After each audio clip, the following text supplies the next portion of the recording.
Hello, hello mga kabiyahero. Mayong adlaw sa inyo diha o magandang umaga sa inyo diha mga kabiyahero. Alam nyo mga kabiyahero, dito sa Australia may story to.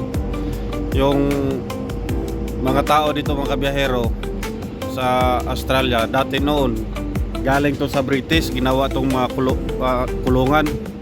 Ngayon nakolonize na sila.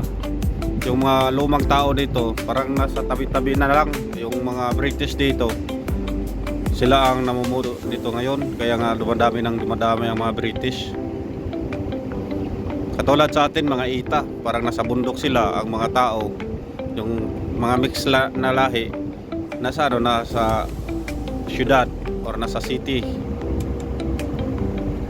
Pero mga native dito mga kabiyahero, talagang love sila ng gobyerno, sinusuportahan palagi. Hindi katulad sa atin sa Pilipinas, yung mga ita parang itsapuera, yung iba naman hindi naman lahat. Shout out, I'm Southern Leyte, Newcastle Port, Australia. Mga kabiyahero, ang daming mga barko dito mga kabiyahero. Ito river to siya mga kabiyahero, pero brackish water.